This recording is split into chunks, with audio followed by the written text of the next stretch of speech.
Assalamualaikum warahmatullahi wabarakatuh.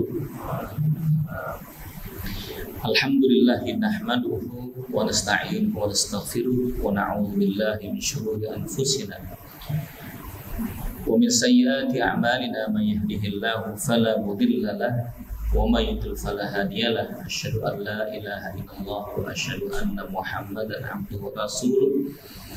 Allahumma salli wa sallim wa barik ala hadzal nabiyil karim nabiyyina Muhammadin sallallahu alaihi wasallam. Afdhalus salatu wa taslim wa ala alihi wa sahbihi ajma'in wa ba'du.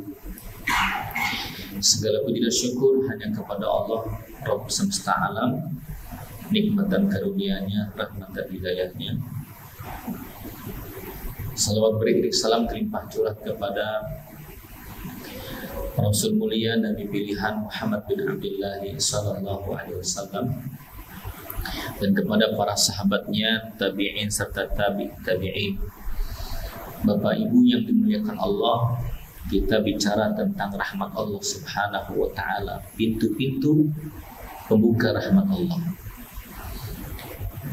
Rasul bersabda dalam sebuah hadisnya, lillahi mi'atu rahmah. Allah memiliki 100 rahmat. Amsakaha tis'an wa tis'ina rahmatan. Dan Allah menggenggam 99 rahmat.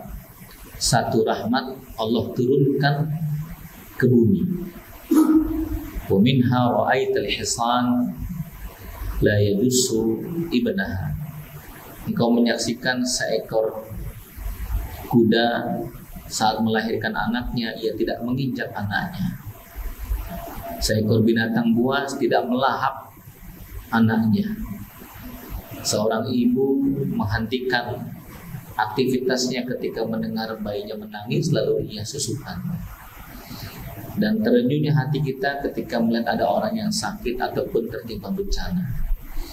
Keanekaragaman kasih sayang yang ada di muka bumi ini, Allah hanya menurunkan satu saja. Amsakaha tis'an wa tis'ina.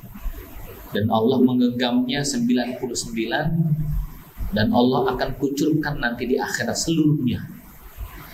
Yang satu saja kita merasakan luar biasa dahsyatnya, apalagi yang 99. Maka nanti hamba-hamba Allah Subhanahu wa taala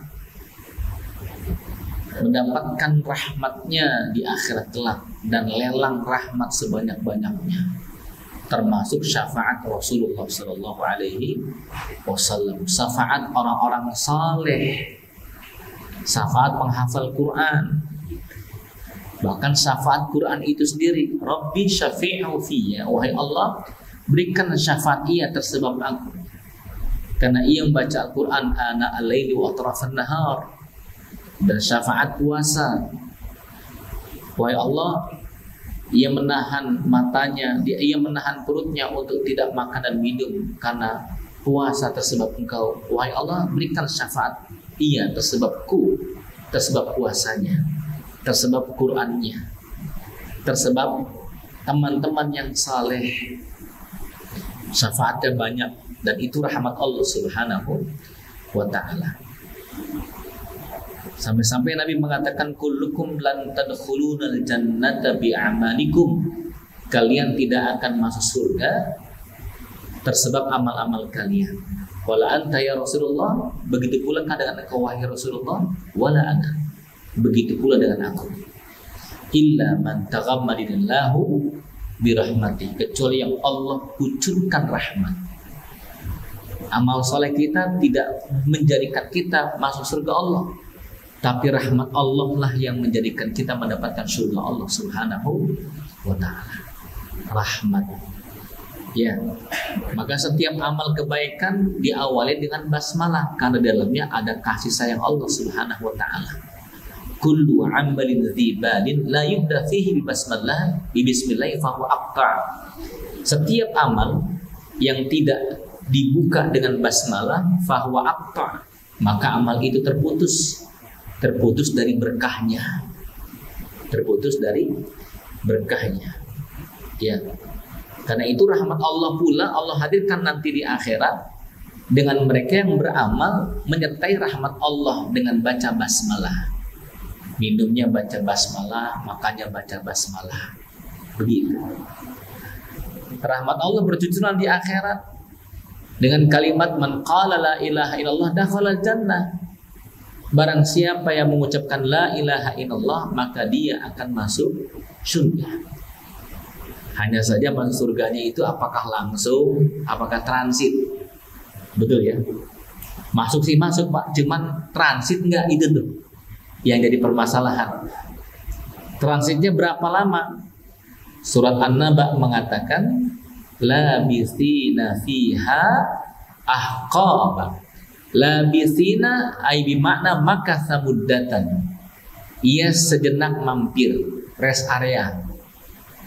Sejenak, sebentar saja ia tinggal di tempat tersebut, sejenak saja. Anda ke Cirebon, ke Bandung, mau istirahat sejenak, ada rest area 52, KM 52. Ada masjidnya, ada toiletnya. Rupanya istirahat sebentar, beli jajanan, sholat jamaah kosong, plus ke toilet. Adakah yang lama? Enggak. Adakah yang sampai buat tenda? Enggak ada, kecuali mudik macet total, beda lagi itu. Berarti macetnya disengaja mungkin ya. Wallahu a'lam, sampai dia buat tenda. Nah ini yang namanya transit, nggak ada yang lama Pak. Transit dari kita mau ke Eropa, transit di sebuah negeri. Kita mau haji, transit dulu di Qatar atau di Oman. Nggak lama, paling lama mungkin 4 jam, 5 jam. Transitnya di neraka, labithina fiha, mereka singgah di dalam fiha, di dalam neraka, ahqaba. Ahqaba jamak dari haqibun. Haqibun tunggal, bentuk tunggal, artinya abad. Ahqaba berabad-abad. Mereka singgah di dalam neraka jahanam berabad-abad. Nah ini Masya Allah, Al-Quran mengatakan hal tersebut. Maka ada doa Nabi agar kita jangan sampai transit di neraka. Ada yang tahu doanya Pak? Doa agar kita tidak transit di neraka. Ada yang tahu doanya? Allahumma ajirna minan nar. Betul ya? Allahumma ajirni minan nar. Barang siapa yang mengucapkan 7 kali, maka neraka itu mengatakan, ya Allah jauhkan ia dariku. Ya Allah jangan masukkan ia ke dalamku, ke dalam neraka ini. Allahumma ajirni minan nar. Allahumma ajirni minan nar. Selepas salat 7 kali. Ya. Kan sekarang bahasanya agak diperlembut Pak. Ya. Masuk neraka jadi transit, betul ya? Kafir jadi non muslim. Maka neraka akan menjadi wisata air panas Pak. Ya. Atau wisata api yang menggelegar. Ya Allah hindari aku dari wisata api yang menggelegar. Begitulah kiranya. Allahumma ajirna minan nar. Kita disuruh oleh Nabi untuk minta terlindungi dari api neraka jahanam. Nah itu rahmat Allah, nanti dimasukkan semuanya. Man qala la ilallah, sepanjang hidupnya ia pernah mengucapkan la ilaha illallah, maka masuk ke dalam surga. Tinggal waktunya kapan. Di dalam ayat 32 surah Qaf, wa uzlifatil jannatu lil muttaqina ghairu ba'id. Surga itu dekatkan oleh Allah untuk orang-orang yang bertakwa, ghairu ba'id, jarak yang tidak begitu jauh. Di dalam tafsir disebutkan seakan-akan surga itu yang bergerak menuju orang-orang soleh. Bergerak surga itu, seakan-akan surga itu yang bergerak menuju orang-orang soleh. Kenapa? Karena di dunia ia cepat bergerak dengan kebaikan-kebaikannya. Cepat bergerak ke tempat-tempat yang baik, maka surga akan bergerak untuk orang-orang yang saleh. Nah itulah. Nah, jamaah yang dirahmati oleh Allah Subhanahu Wa Taala, kembali tentang rahmat Allah. Kita membuka dengan kalimat Bismillahirrahmanirrahim. Bismillah dengan menyebut nama Allah. Ar-Rahman Ar-Rahim. Ar-Rahman itu yang maha pengasih. Ar-Rahim penyayang. Pengasih itu sifat Allah Subhanahu Wa Taala. Penyayang pun sifat Allah.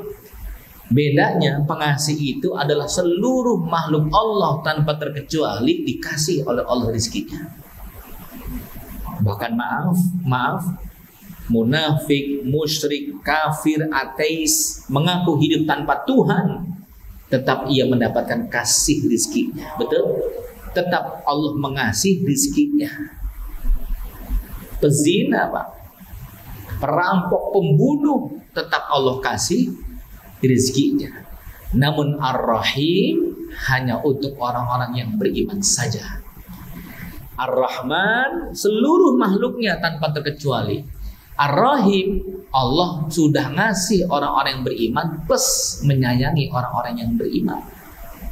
Sayang, Pak. Berarti orang-orang beriman mendapatkan pengkhususan dari Allah Subhanahu wa taala, ia disayang oleh Allah. Kalau Allah menyayangi hambanya, subhanallah, Allah tenteramkan jiwanya, Allah kuatkan hatinya, Allah damaikan hidupnya, Allah mudahkan setiap kesulitannya. Nah ini Masya Allah, Pak. Ya, mendapat kemudahan. Maka rahmat Allah itu bukan hanya sebatas murah rizkinya, tapi ketenteraman jiwa, kekuatan hati, kemudahan setiap kali mendapatkan kesulitan demi kesulitan. Nah, kemarin umroh ada materi, ada pelajaran hikmah yang sangat berharga. Seorang kiai, pemilik pesantren tahfiz Quran di Sulawesi, kami menanyakan perihal pesantrennya. Beliau menceritakan santri kami 700 sampai 1000 orang. Bayaran Pak Kiai? Enggak pakai bayaran. Loh, ngempanin santri pakai apa? Ini kalau pakai bahasa Betawi Pak, ngempanin, betul ya? Kan ngempanin biasanya ayam tuh biasanya. Maksudnya tuh anak-anak santri itu mereka makannya bagaimana?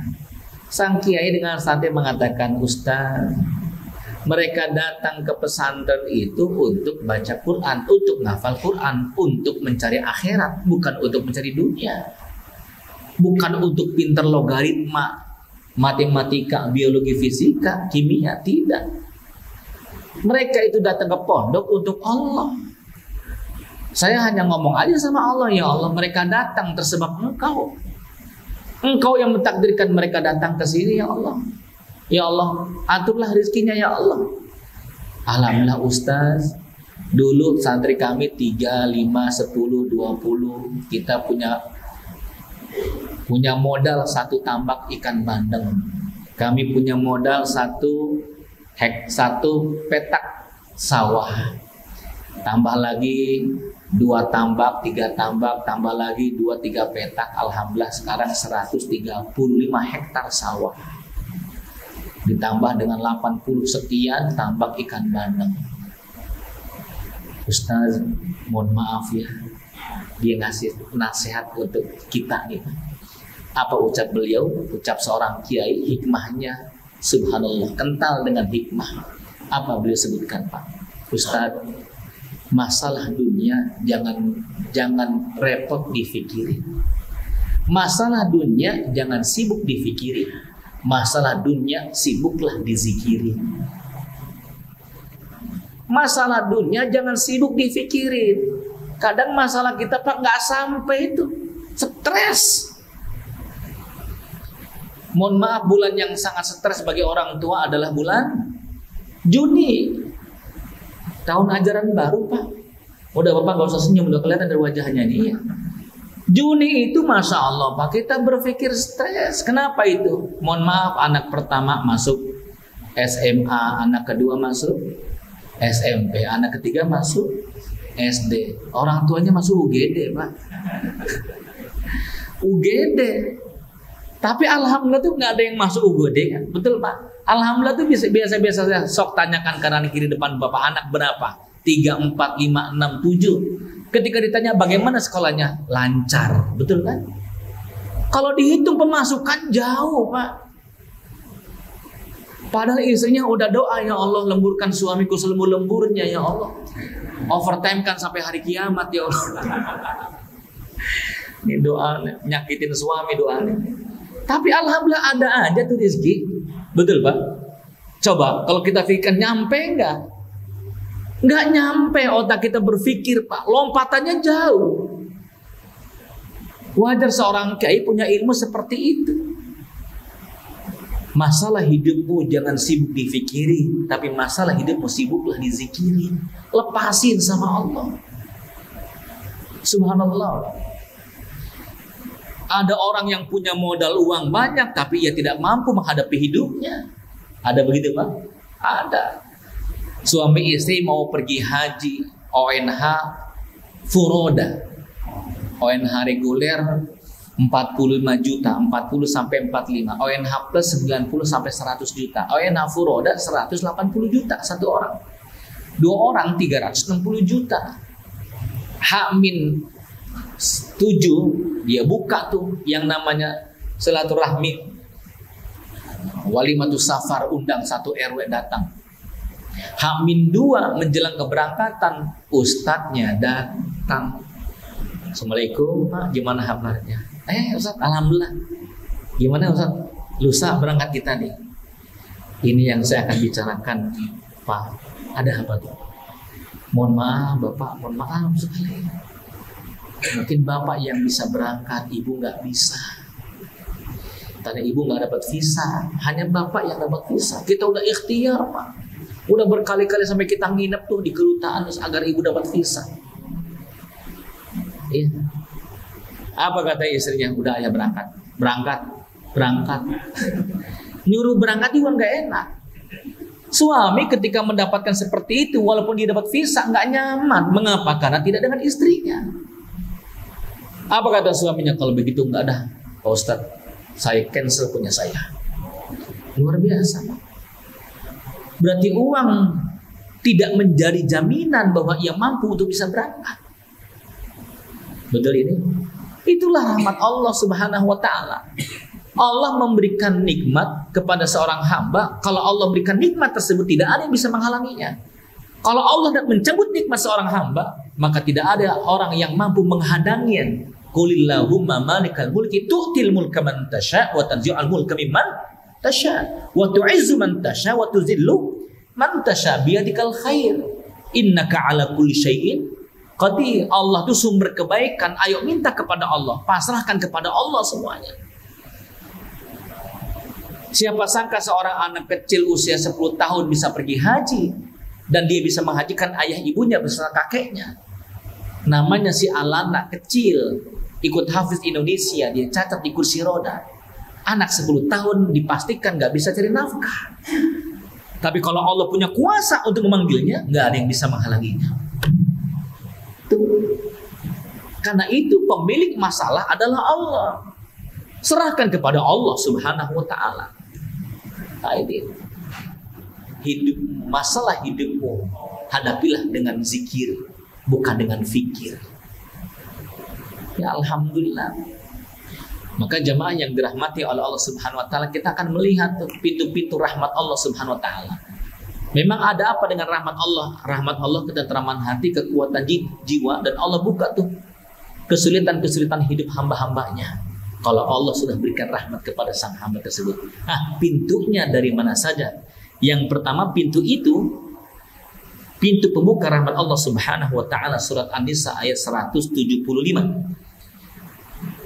Keimanan kepada Allah dan memegang teguh ajarannya. فَأَمَّا الَّذِينَ آمَنُوا بِاللَّهِ وَاعْتَصَمُوا بِهِ فَسَيُدْخِلُهُمْ فِي رَحْمَةٍ مِّنْهُ وَفَضْلٍ وَيَهْدِيهِمْ إِلَيْهِ صِرَاطًا مُسْتَقِيمًا. فَأَمَّا الَّذِينَ آمَنُوا, barang siapa yang beriman, wa'tasmu billah, dan dia pegang teguh ajaran Allah Subhanahu wa ta'ala. Jadi bukan hanya beriman yakin sepenuhnya kepada Allah Subhanahu wa ta'ala, tapi dia berpegang teguh untuk fasayudkhiluhum fi rahmatin minhu, maka Allah masukkan dalam kasih sayangnya. Bukan hanya dikasih rizkinya, tapi disayang oleh Allah Subhanahu wa ta'ala. Beda Pak, beda kasih, beda sayang, beda nih ya. Iya, kita pernah jelaskan berkali-kali. Anda punya anak 2, ya, anak yang terakhir bontot usia 10 tahun, alhamdulillah bantu mamahnya masak, ngepel, cuci piring dan sebagainya. Ya, pas mau sekolah Si anak berdiri depan ibunya, apa kata si ibu? Mau jajan ya. Nih, mama udah siapin 10.000 rupiah. Pegang untuk adik. Makasih ya, adik bantu mama. Mama tambahin 5.000. Bagaimana gestur seorang ibu memberikan hadiahnya, memberikan jajan sang anak, penuh cinta, penuh bahagia. Ucapan terima kasih, makasih sayang ya, nih untuk dedek, ya, luar biasa. Ditambahin lagi, betul Pak?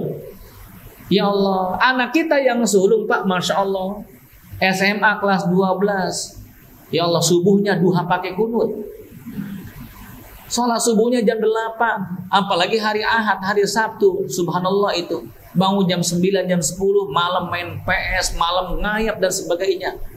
Pagi-pagi bangun sholat subuh jam 9 udah kesiangan, makan sarapan, nggak mandi dulu. Tiba-tiba ngambil kunci motor, dia minta uang jajan tuh sama ayahnya. Ayah, jajan. Anda kasih tidak? Kasih. Tapi bagaimana Anda melihat anak kita seperti ini? Cara bagaimana memberikan uang itu kepadanya? Beda Pak. Nih jajan kamu. Udah, cukup 20.000 saja.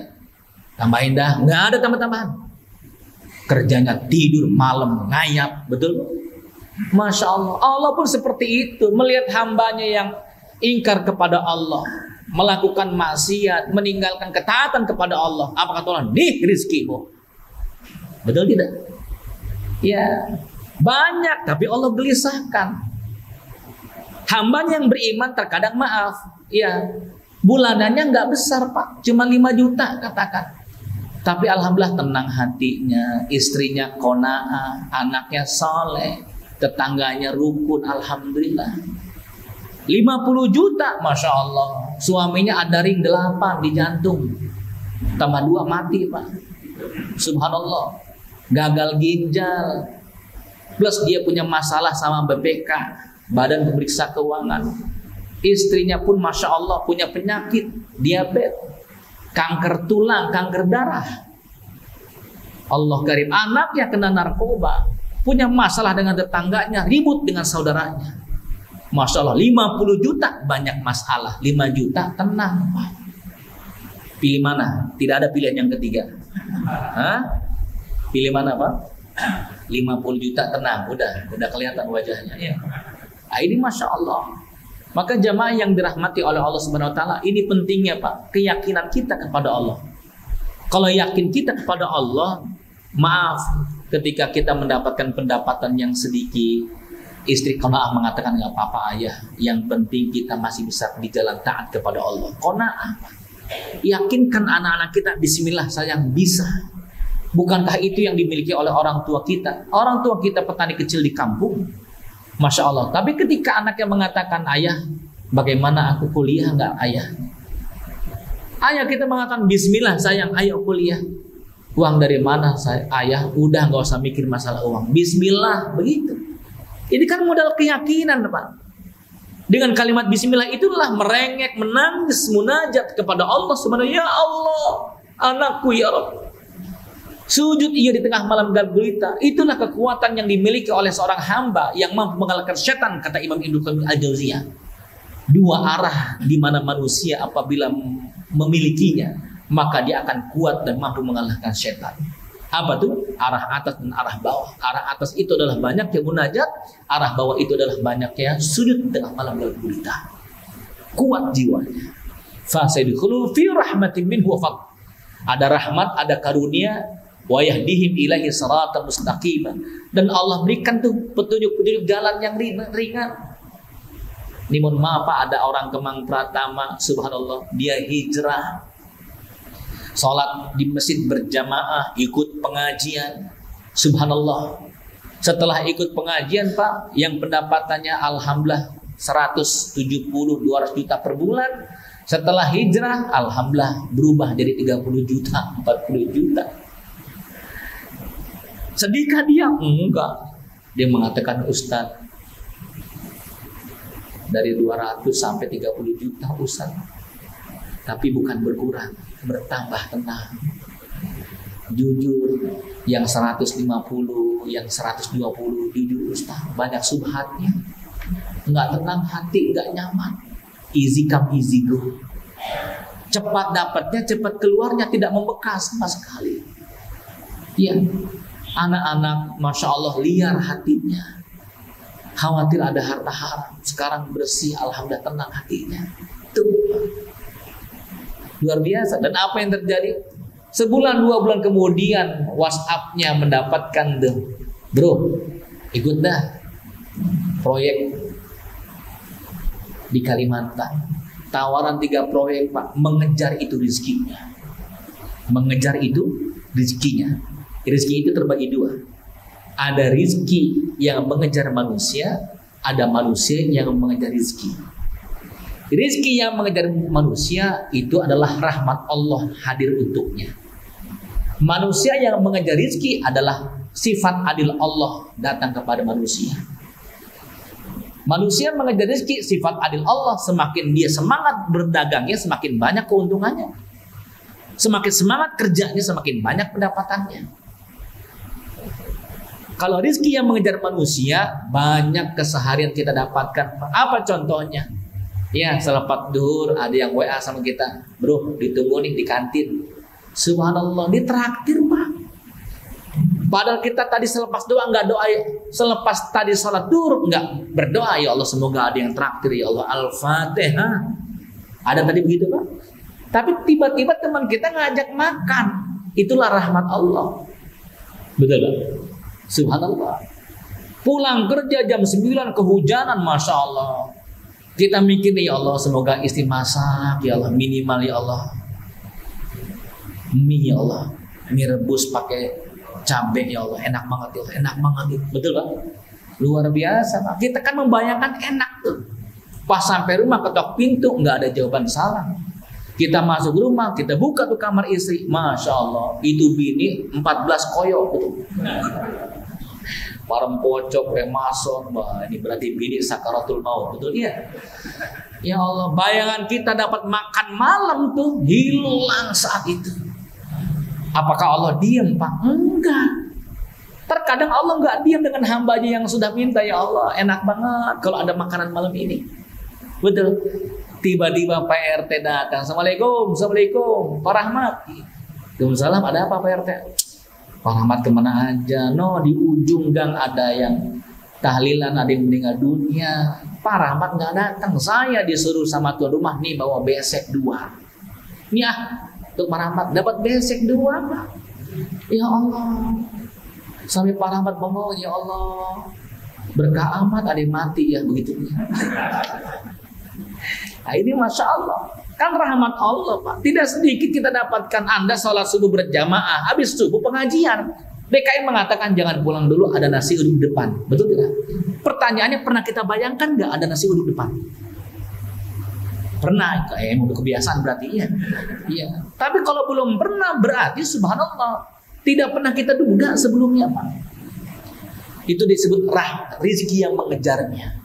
Maka rahmat Allah Subhanahu wa taala luar biasa luasnya. Di antara pintu pembukanya adalah keimanan kita yang kuat kepada Allah Subhanahu wa taala. Berikutnya jamaah yang dimuliakan Allah Subhanahu wa taala, pintu-pintu pembuka rahmat Allah Subhanahu wa taala adalah at-ta'ah lillahi wa li rasulih. Ketaatan kepada Allah dan Rasulnya. Al-Imran 132. Al-Imran 132. Wa ati'u Allah war rasul la'allakum turhamun. Taatilah Allah dan Rasulnya, maka engkau mendapatkan rahmatnya. Engkau mendapatkan rahmatnya. Ada seorang pemuda, subhanallah, sangat taat kepada Allah dan Rasulnya. Penampilannya, mohon maaf Pak, di bawah standar. Kita sering cerita, tapi kita utarakan kesekian kali karena indah nih kalimatnya Pak. Kisahnya, sirahnya. Ya, orang miskin, bahkan fakir di bawah miskin. Orang tuanya nggak jelas, nasabnya pun nggak ketahuan. Penampilannya mohon maaf Pak, pendek, kecil, hitam. Ya, dan mohon maaf di bawah standar Pak. Tahu standar Pak, standar motor, di bawah standar motor, begitulah kira-kira ya. Ini menandakan bahwa ada wajah seorang sahabat itu yang mohon maaf, ya, tidak good looking gitu. Ya, tapi ketaatan kepada Allah dahsyat. Perang paling terdepan, sholat sop pertama, ngaji semangat. Maka Nabi menyayanginya, mencintainya sampai Nabi mengatakan, ala tanki imra'atan ya Julaibib. Wahai Julaibib, mau nikah enggak? Ya Rasul, siapa yang mau dengan saya? Nasab enggak jelas, orang fakir, enggak punya apa-apa, saya wahai Rasul. Nabi terdiam. Esoknya nawarin lagi. Esoknya pun nawarkan lagi. Ketiga kalinya maka Jibril mengatakan, emang siapa yang mau sama saya wahai Rasulullah? Kata Nabi, aku punya seorang teman, seorang ibu yang anaknya, putrinya ta'iatun lillahi wa li rasulih, sangat taat kepada Allah dan Rasulnya, menjaga dirinya. Sekarang engkau berangkat, datang kepadanya, bilang dari aku, nikahi dia. Semangat, Pak. Semangat luar biasa. Ia menuju ujung Madinah. Diketuk pintu rumahnya, tok tok tok, assalamualaikum. Seorang ibu keluar. Waalaikumsalam. Nah, ada apa wahai anak muda? Wahai ibu, mohon maaf, ini saya datang dari Rasul. Ibu Rasul memberikan salam sama ibu dengan keluarga. Sang ibu subhanallah bahagia. Ia mengatakan, ya Allah, mimpi apa tadi malam? Rasul datang menanyakan putriku, berarti ia hendak melamar putriku. Julaibib ngomong aja tuh. Apa kata Julaibib? Tidak wahai ibu, mohon maaf, saya yang melamar putri ibu, gitu. Itu sang ibu bengong aja, seakan-akan hati mengatakan, ya Allah, yang kemarin aja lewat, apalagi yang ini, begitu negara. Gimana Bu? Mohon maaf dek, sepertinya tidak bisa. Ya sudah, yang penting saya menyampaikan amanah. Saya datang dari Rasul. Dari Rasul, begitulah kira-kira. Ditegasin 3 kali. Ketika kalimat Rasul terucapkan, didengar oleh putrinya, ya Ummah, ibu, sepertinya ada seorang tamu pemuda yang datang ingin melamarku. Dan itu datang dari Rasul. Wahai ibu, tidakkah engkau tahu bahwa sesuatu yang datang dari Rasul itulah yang terbaik? Itulah yang terbaik. Wahai ibu, nikahkan aku dengannya. Itu yang terbaik dari Rasulullah SAW. Luar biasa. Saking taatnya kepada Rasul. Itu si ibu diem aja. Seakan-akan hati mengatakan, ya Allah nih, lu mah nggak tahu nih, gitu lah. Subhanallah, takdir Pak. Maka yang namanya, mohon maaf, yang namanya jodoh itu bukan karena paras, cantik dengan tampan, bukan. Allah pertemukan tuh dengan hati, at-thayyibun lit-thayyibat wa thayyibat lit-thayyibin, yang baik mendapatkan yang baik, yang buruk mendapatkan yang buruk. Ya, kita kalau kondangan Pak ngelihat ada 2 sejoli suami istri lewat, waduh ini istrinya cantik, suaminya jauh banget, ini kayaknya kepelet di perempuan. Kan begitu Pak, pikiran kita.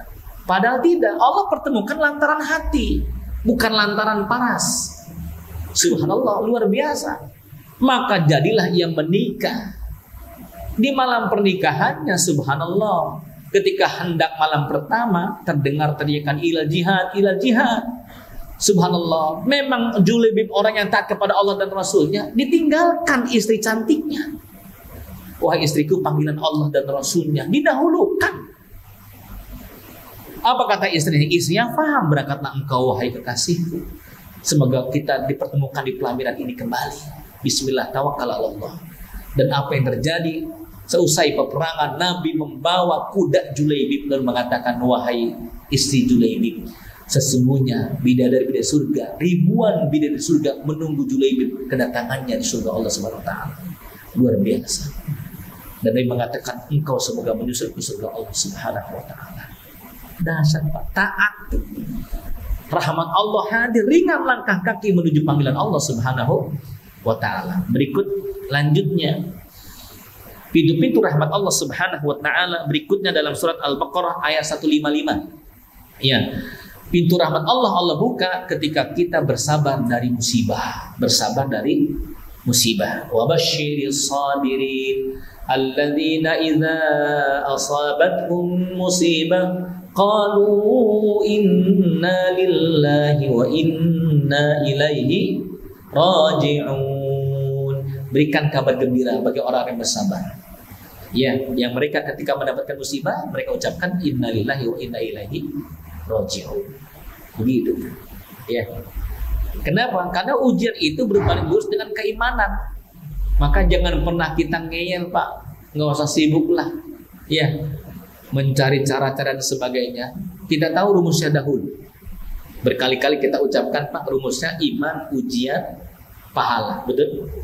Iya. Iman besar, ujian besar, pahala besar. Iman kecil, ujian kecil, pahala kecil. Ujian yang besar tersebab iman yang besar. Tapi jangan takut, pertolongan Allah Ta'ala besar.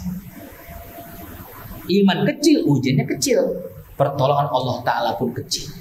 Rumah tangga saat menikah Islami, Pak. Ada qori'nya, ada tausiahnya, berjilbab. Tapi ketika goyang rumah tangga, 3 bulan kemudian, Masya Allah, istri membuka jilbabnya. Ya, mohon maaf, sulit mencari nafkah, ia jual kehormatan dirinya. Sesuami, mohon maaf, jadi perampok, jual narkoba. Mengapa? Goyang. Goyang imannya. Maka mohon maaf ini, ya. Maka iman harus dipertebal. Ketika iman kuat, pertolongan Allah pun akan besar. Sepakat ini, Pak ya? Ada pertanyaan sedikit, mohon maaf ini. Kita pilih mana, Pak? Pahala besar, pahala kecil? Mohon dijawab, Pak. Pahala besar, pahala kecil? Ini Bapak hidup ini? Hidup. Pahala besar, pahala kecil? Besar. Iman besar, iman kecil? Ujian besar, ujian kecil? Nggak bisa. Iman besar pasti ujian besar. Kita sekolah SMA, Pak, Masya Allah, dikasih soal ujian, ya Allah, mewarnai. Apa respon kita? Ya Allah, Pak Guru meremehkan Pak Guru. Saya ini SMA. Kok ujian mewarnai gambar katak? Mewarnai gambar ayam. Pak, ini SMA, Pak. Betul tidak? Maka ketika Allah memberikan ujian besar, pastikan bahwa engkau imanmu besar. Yakinkan itu. Maka kita bisa tersenyum dengan ujian ini. Berarti Allah sedang mengangkat derajat kemuliaan kita. Di sana ada rahmat Allah. Apa itu? Peluang mendapatkan pahala. Ujian rumah tangga, ujian pahala, mendapatkan pahala, anak adalah pahala, semuanya pahala. Iya, tinggal kalem aja hadapinya. Ini Masya Allah. Lalu yang keempat, jamaah yang dirahmati oleh Allah Subhanahu Wa Taala, pintu pembuka rahmat Allah Subhanahu Wa Taala. Subhanallah nih, iya. Banyak berbuat baik. Pintu rahmat Allah, Allah kucurkan ketika kita banyak berbuat kebaikan. Inna rahmatallahi qaribun minal muhsinin. Sesungguhnya rahmat Allah itu sangat dekat dengan orang-orang yang berbuat baik. Al-A'raf ayat 56. Al-A'raf ayat 56. Iya. Contoh sederhana. Istri kita mengatakan, ayah yuk kita buat nasi bungkus 10 orang. Untuk 10 bungkus saja. Ketika kita membuat nasi bungkus 10, istri sudah buat, ketika melewati di gangan ada yang nanya, Bu Haji untuk apa? Untuk masjid Jumatan. Kok nggak bilang-bilang sih kalau kita mau ikutan juga? Subhanallah, jadi 50. Jumat depan jadi 100. Jumat berikutnya 20. Qaribun minal muhsinin. Rahmat Allah dekat dengan orang-orang saleh, dilipat gandakan. Daya tariknya sangat kuat. Maka Al-Imam Ibnu Qayyim Al-Jauziyah mengatakan, sesungguhnya apabila engkau melakukan satu kebaikan, maka Allah buka pintu-pintu kebaikan yang lain yang sangat banyak. Niatan sholat subuh, alhamdulillah dapat qobliyahnya, betul? Dapat zikirnya. Ada taklim subuh, dapat taklimnya. Setelah taklim jam 6:05 suruh, sholat suruh, dapat pahala sholat suruh. Mau pulang, kata DKM jangan pulang dulu, tuh. Ya, ada sarapan di samping. Silaturahmi. Rupanya nasinya melimpah, bisa bungkus untuk anak istri. Alhamdulillah, namanya berkat, Pak. Betul tidak? Tuh. 5 hal kita dapatkan, niatannya 1 tadi. Itulah kalau orang sudah punya niatan kebaikan, Allah buka pintu-pintu kebaikan yang banyak untuknya. Kalau ada kebaikan yang Allah ridha, subhanallah, luar biasa. Kisah Imam Hasan Al-Basri rahimahullah. Beliau sakit, tetangganya di atap rumah, maaf lantai 2, sudah 2 hari tidak mendapatkan Imam Hasan Al-Basri. Saat turun, hari ketiga, beranikan diri ketuk pintu. Hasan, si orang Yahudi ini. Muridnya membukanya, ada apa Tuhan? Mana Hasan al-Basri gurumu? Sedang sakit Tuhan. Oh, boleh aku lihatnya? Melihatlah tuh orang Yahudi ini. Ya, tertimpa matanya melihat sudut kamar Imam Hasan al-Basri, menetes dari atas air tuh sampai sudut rumahnya sudah berlumut hitam, biru hitam. Apa kata orang Yahudi ini? Mohon maaf wahai Hasan al-Basri, itu air apa yang netes ya dari atas? Kata Hasan al-Basri, saya nggak tahu Tuhan. Itu kan toilet kamar saya. Karena di atas kamar Anda, kamar saya. Itu ujung toilet saya. Kenapa nggak ngomong wahai Hasan al-Basri? Apa jawab Hasan al-Basri? Kalau sesuatu masih bisa ditangani, kenapa harus ngerepotin orang lain? Saya nggak mau ngerepotin tetangga. Ya alhamdulillah masih ada ember, air itu netes ke ember, udah selesai urusan. Sudah berapa hari wahai Hasan Basri? Alhamdulillah sudah 20 tahun. 20 tahun. Sanggup kira-kira apa? Wah, golok, main golok Pak. Kita belum dua hari udah main golok. Masya Allah, 20 tahun tuh. Apa kata orang Yahudi? Tuntut aku untuk bersyahadat. Betul tidak? Rahmat Pak. 20 tahun. Kita depan rumah ada mobil tetangga depan rumah. Oh, ngomong di grup RW, WA, woi, mobil siapa woi? Betul kan Pak? Ada begitu kira-kira? Ada seperti itu. Kalau kita punya masalah dengan tetangga, jangan ngomong di grup, tegurlah dengan tetangganya. Assalamualaikum Pak Haji, mohon maaf ini mobil siapa depan rumah saya? Aduh maaf ini mobil saya, kuncinya hilang 5 tahun. Wah luar biasa Pak. Sisa 15 tahun sabar kita itu ya. Subhanallah, jamaah yang dirahmati oleh Allah Subhanahu wa taala, ini tuh pembuka rahmat Allah karena kesabaran siapa? Imam Hasan al-Basri. Ada rahmat Allah tersebab amal baiknya. Cerita berikutnya, Imam Hasan al-Basri mimpi. Perhatikan Pak, apa mimpinya? Yang mendapatkan mimpi yang indah. Wahai Imam Hasan al-Basri, Allah ridho dengan apa yang engkau lakukan. Allah tersenyum dengan apa yang engkau kerjakan. Allah bahagia dengan cara. Apa sebabnya? Oh rupanya dalam mimpi tersebut engkau menulis sebuah kitab. Ketika pena dimasukkan ke tempat tinta, lalu tinta itu sudah di ujung pena, ketika engkau gerakkan, ada seekor lalat hinggap di ujung pena tersebut dan engkau diamkan itu. Engkau diamkan. Kenapa engkau diamkan? Karena engkau melihat seekor lalat sedang meminum tinta tersebut. Wahai Imam Hasan Basri, Allah ridho dengan apa yang kau lakukan. Luar biasa. Amalannya nggak besar, tapi membuka ridho Allah Subhanahu wa taala. Jamaah yang dirahmati oleh Allah Subhanahu wa taala, jangan meremehkan kebaikan kita. Walaupun kita mengambil sampah remeh di tengah-tengah masjid, mungkin tersebab itulah orang ketua kita disembuhkan oleh Allah Subhanahu wa taala. Ketika ada seekor anak kucing yang di tengah jalan, kita berhenti mobil kita, berhenti kendaraan kita, selamatkan tuh seekor kucing itu. Mungkin karena itulah penyakit jantung Anda, penyakit liver kita dihilangkan oleh Allah Subhanahu wa taala. Subhanallah. Kita melihat ada seorang anak kecil yang melihat dagangan gorengan, ya Allah pengen dia beli, kita sapa. Ngapain dong? Mau beli tapi nggak punya duit. Nih, ayo pakai sih. 10.000 saja kita kasih. Tersenyum dia, senang bahagia. Mungkin gara-gara itulah subhanallah anak kita di pondok yang sering sakit jadi sehat. Anak kita yang nggak betah di pondok jadi sehat, jadi semangat. Dia telepon kepada ayahnya, ayah udah ayah nggak usah sering jenguk saya lagi, nggak usah. Alhamdulillah kakak udah betah di sini. Yang penting transfer aja jangan lupa. Itu maksudnya transfernya itu. Kita nggak sadar kebaikan itulah yang membuahkan berkah rahmat. Apa rahmatnya? Allah sembuhkan orang tua kita dari sakit. Apa rahmatnya? Allah qanaahkan istri kita yang dahulu luar biasa nuntut yang lebih banyak. Allah lembutkan hati anak-anak kita. Allah ademin tuh tetangga sebelah kita. Tuh. Jangan remehkan kebaikan sekecil apapun. Rahmat Allah hadir ketika kebaikan kita lakukan. Inna rahmatallahi wasi'ah. Rahmat Allah sangat luas. Ini kiranya semoga bermanfaat, waktu tidak mencukupi, dan semoga kita tidak pernah berhenti untuk menggapai rahmat Allah Subhanahu wa taala. Astaghfirullah li wa lakum. Subhanakallahumma wa bihamdika asyhadu an la ilaha illa anta astaghfiruka wa atubu ilaik. Assalamualaikum warahmatullahi wabarakatuh.